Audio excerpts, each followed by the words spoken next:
I would like to recognise the traditional custodians of the land on which I am privileged to be recording this vodcast today, the Gadigal people of the Eora Nation, and I would like to recognise their elders past, present and emerging. Hi everybody and welcome back to The Growth Distillery. I'm Dan Krigstein and today I'm joined with Elaine Dubost, Executive Director at the Lab Strategy.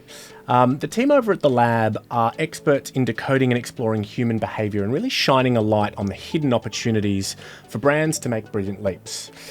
This week, we're going to be talking about the new mental models of health and well-being, our emotional connections and how our emotional connections with wellness has meaningfully changed over the last 12 months, and really the critical role for brands to support the very many journeys that we're on in our individual pursuits of being well.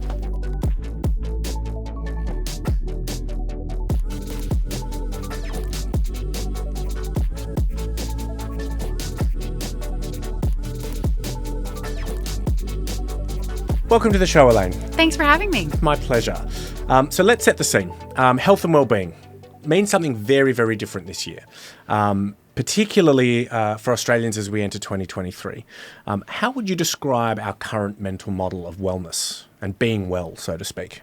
Yeah, it has changed a lot. The health and well-being landscape's been evolving and expanding for many, many years. The wellness industry has exploded to be a multi-million-dollar industry.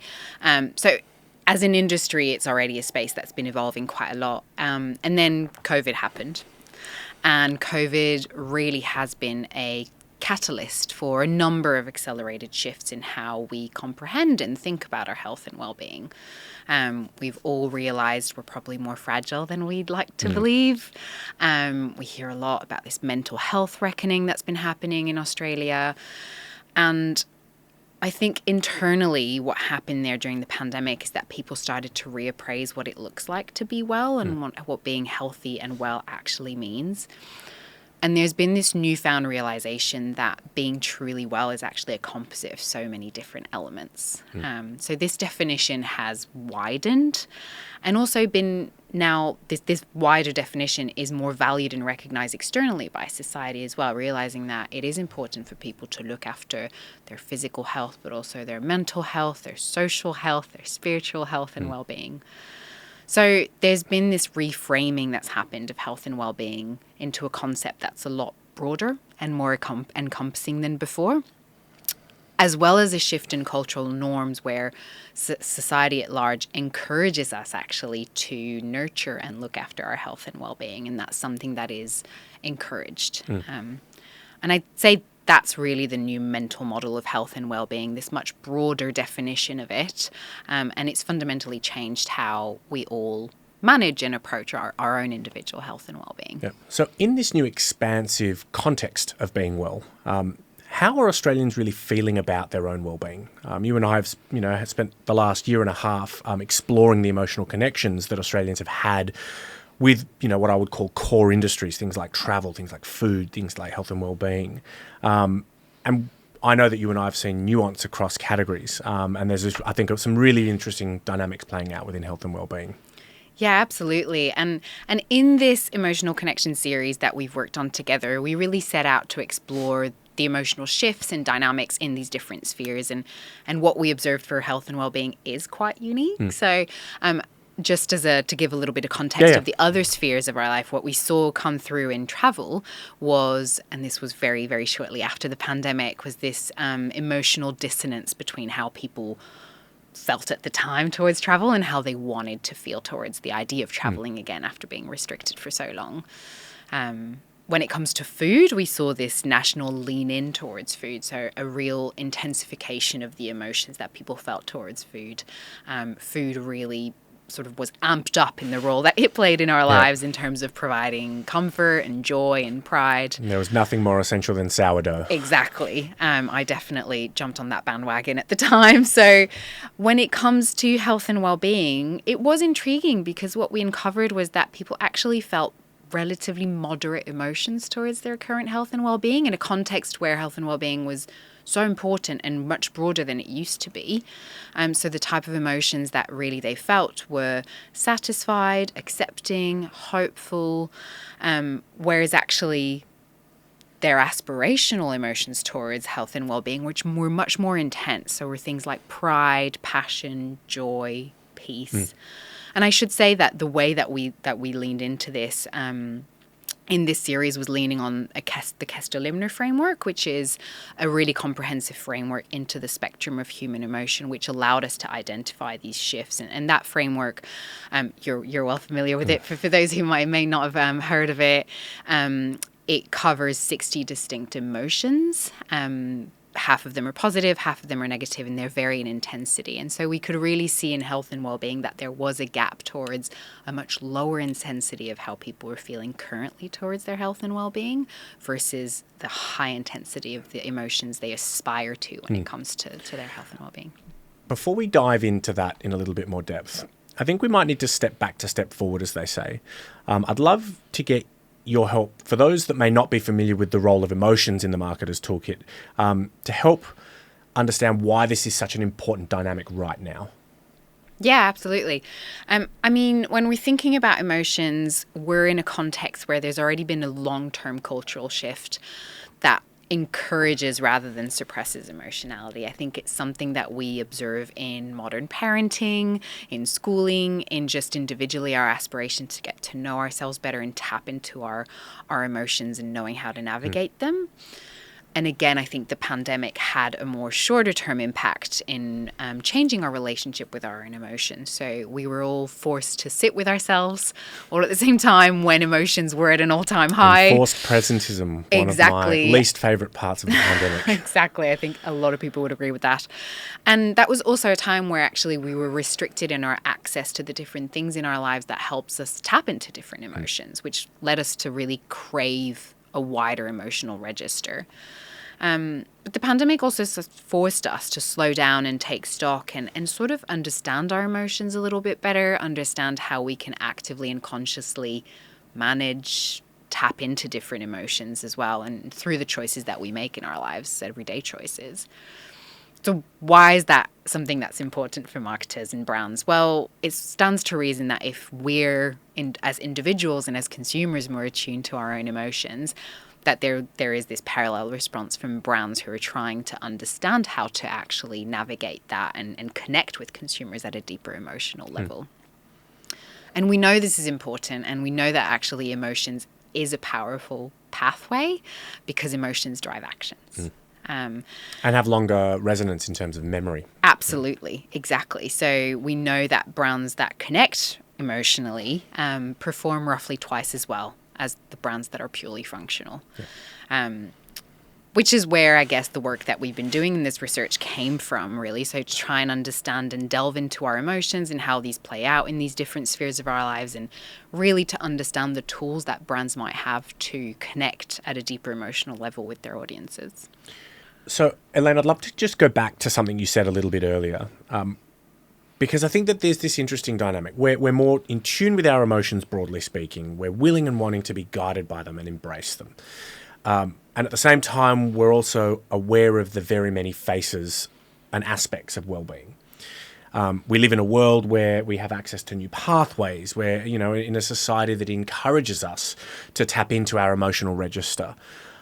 Why then, given all of this, emotional opportunity, are we still struggling to be well? Why are we still struggling to achieve the aspirational emotional state that consumers were telling us that they wanted?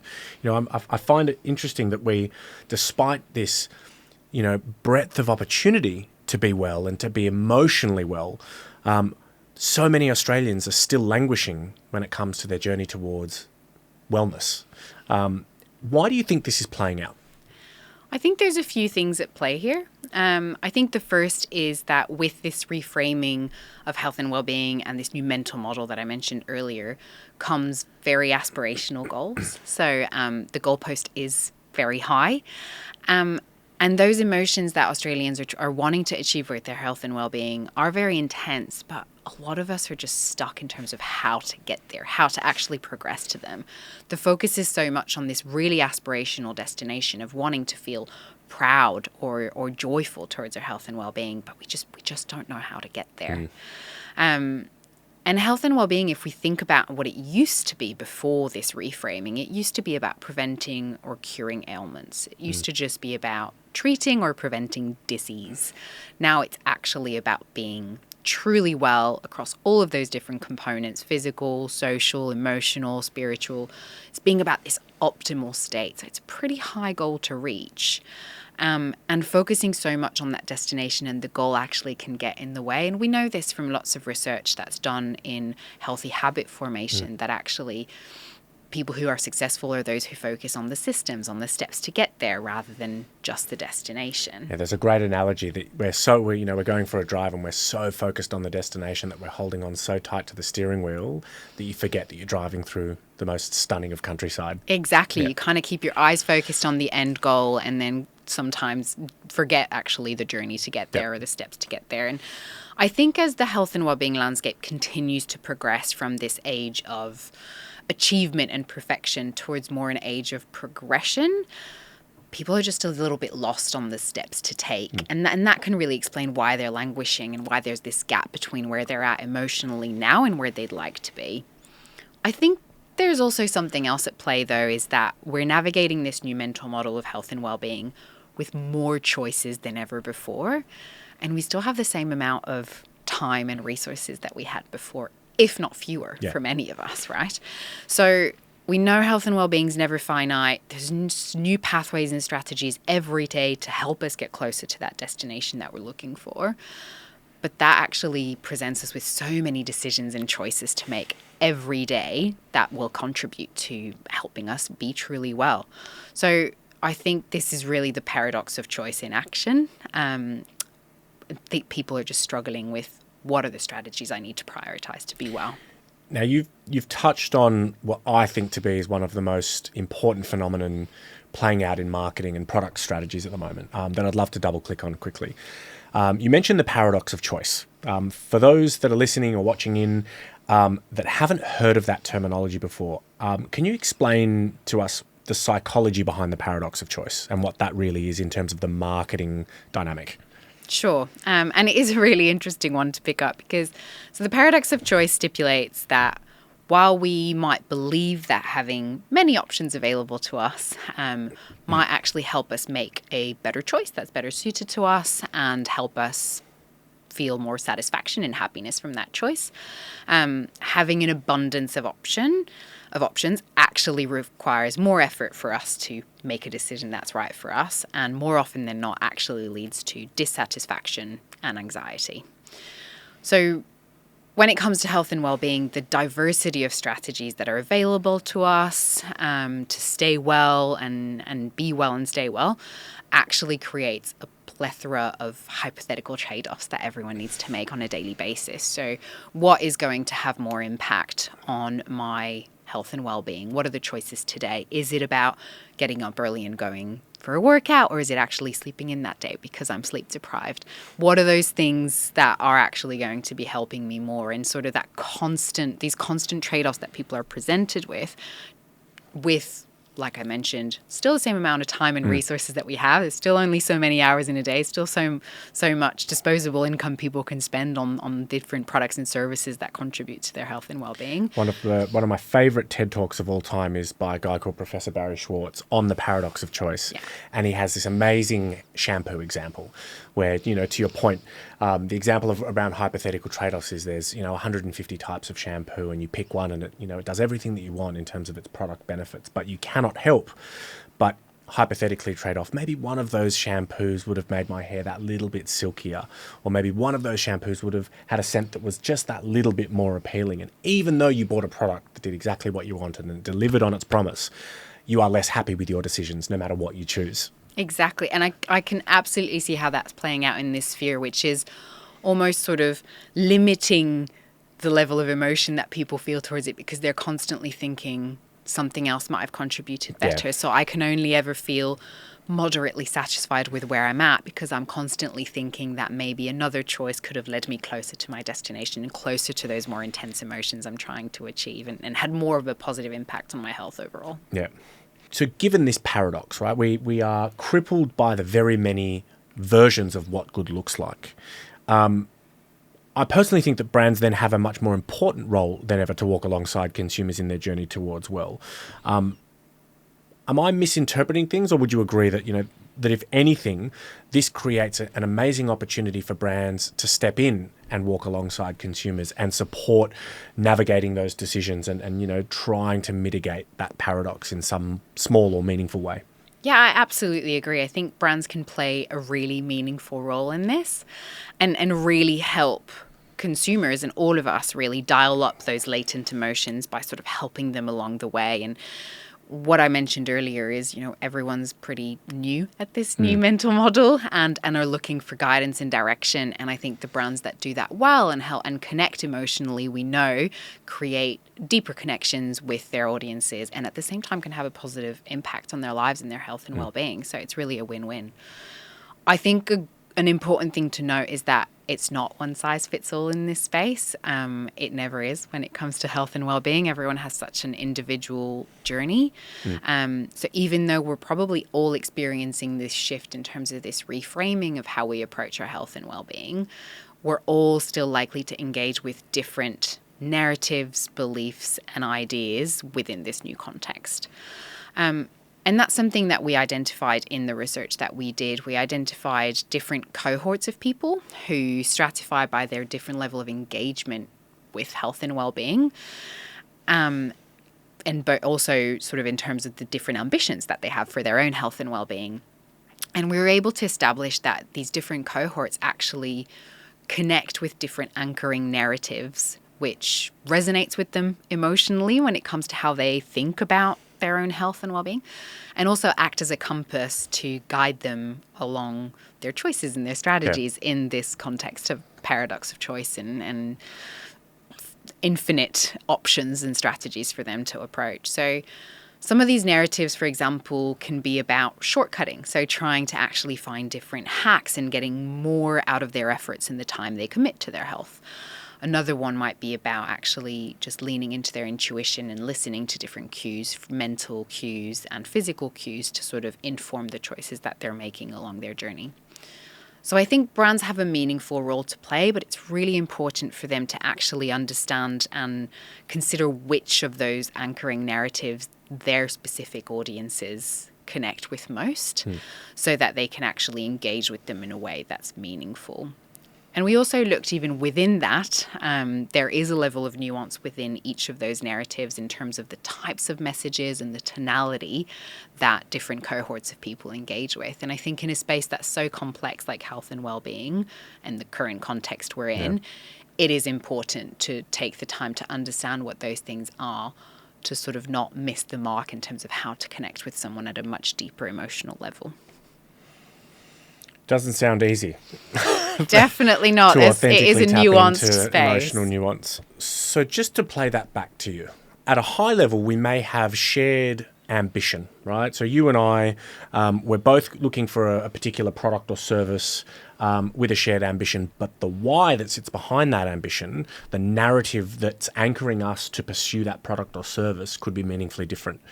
And then you're saying there's a third layer that sits even further below the waterline, which is even if you and I were sitting in the same anchoring narrative, what resonates with me based on the backdrop of my journey towards being well and your journey could also be fundamentally different.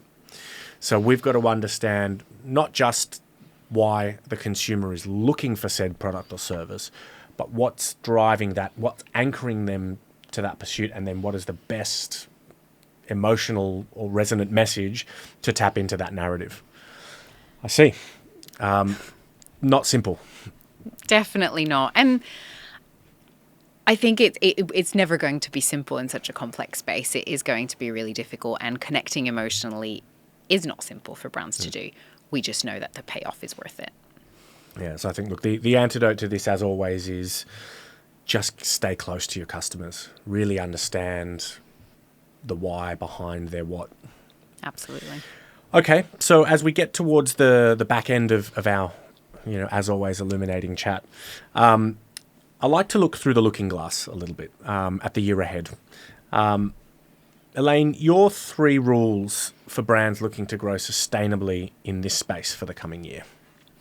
So without contradicting myself with just what I just said, I do think that it's important for brands to really understand their audiences and stay close because of all that nuance and the differences in terms of how they could connect with their audiences.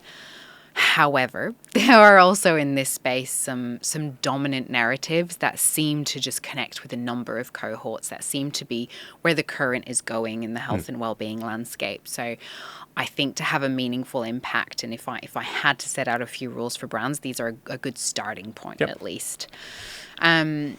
So the first narrative is about focusing on long-term health and longevity. I think there's been a real shift in terms of what people are looking for to understand how they can be well today, but also in the future. So for brands that are guiding or offering up solutions that actually answer that need. So not just being well right now, but being well ongoing and into the future.